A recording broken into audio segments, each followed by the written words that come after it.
Bismillahirrahmanirrahim. Assalamualaikum warahmatullahi wabarakatuh. Alhamdulillah, alhamdulillahilladzi hadana li hada wa ma kunna linahtadiya laula an hadanallah. Asyhadu an la ilaha illallah wa asyhadu anna Muhammadan abduhu wa rasuluh.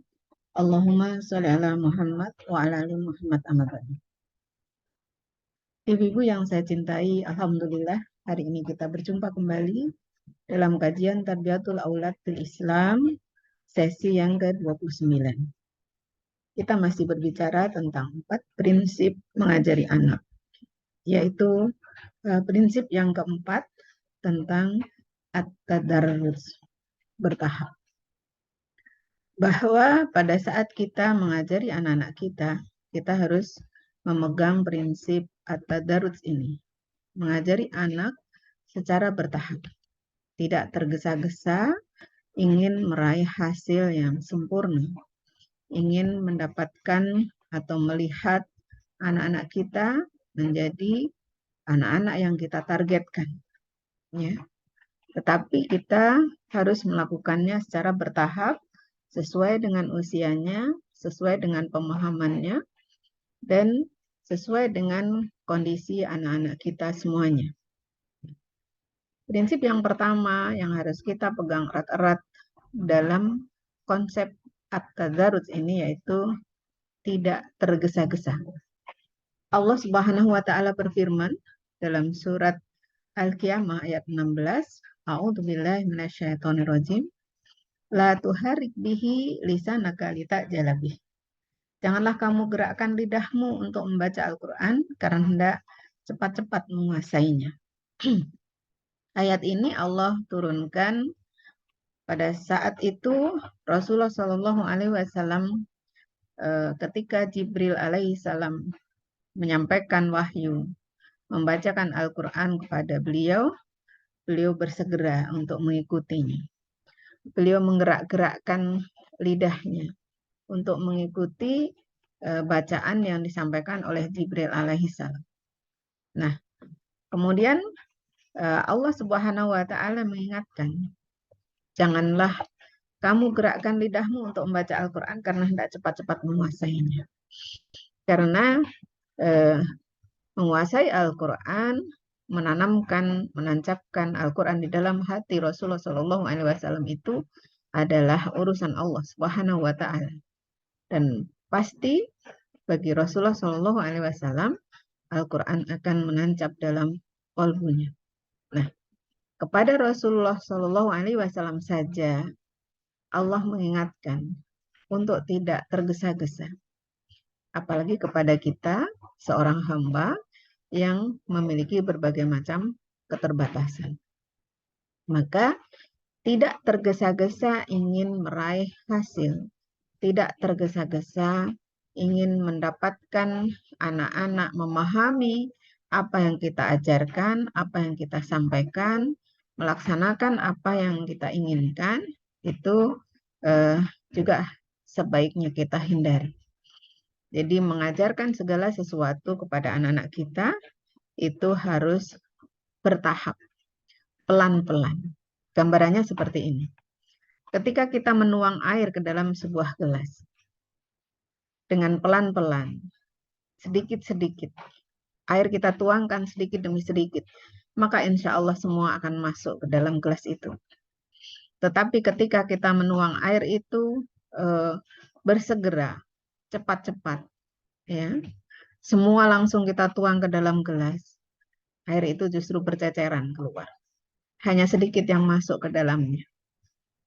Bisa jadi juga ketika air itu kita paksa masuk ke dalam gelas, ada yang masuk, tetapi kemudian membuat gelas itu hancur, ya, karena suntakan yang terlalu keras. Nah, demikian pula kepada anak-anak kita. Pada saat kita memaksakan, mendrill, memberikan ilmu-ilmu kepada anak dengan semangat yang luar biasa, memberikan ilmu kepada anak dengan sangat banyak, tidak kita ukur sesuai kemampuannya, bisa jadi memang ilmu itu masuk ke dalam otak anak, ke dalam hati anak, tetapi kemudian membuat anak-anak kita merasa tidak nyaman. membuat anak-anak kita kemudian tidak memiliki semangat untuk menuntut ilmu.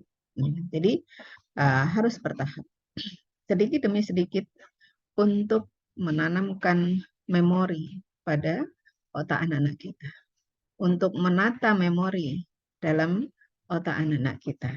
Sehingga ketika pelajaran itu kita sampaikan sedikit demi sedikit, bagaikan mengukir di atas batu, ilmu itu betul-betul tertanam, betul-betul tertancap, diingat dengan baik oleh anak-anak kita dalam keadaan hati yang senang dan lapang. Yang berikutnya, mengajari anak sesuai dengan tingkat pemahamannya.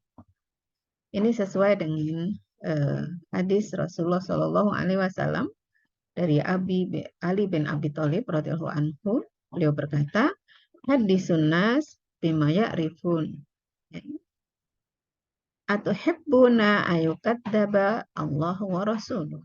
Bicaralah pada orang, ya, bicaralah pada orang lain sesuai dengan apa yang mereka pahami.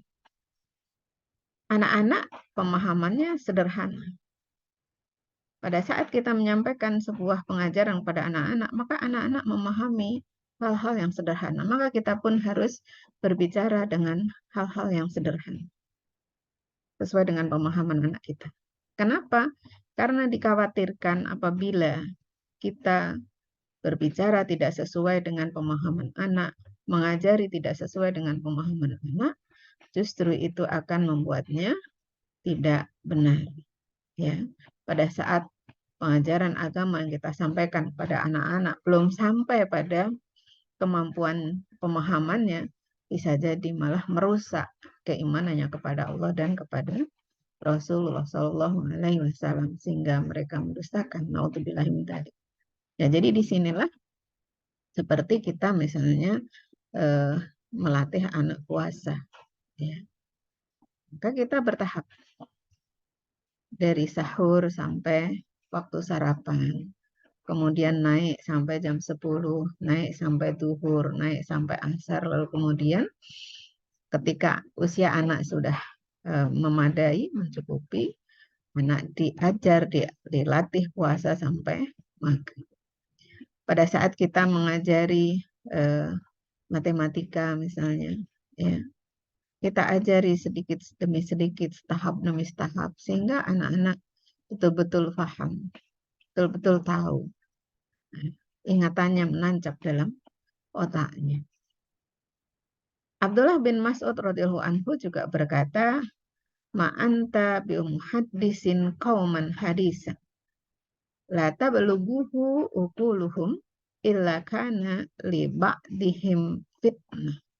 Tidaklah engkau berbicara dengan suatu kaum dengan suatu perkataan yang tidak bisa digapai oleh akal mereka, kecuali akan menjadi fitnah, menjadi kesesatan bagi sebagian mereka.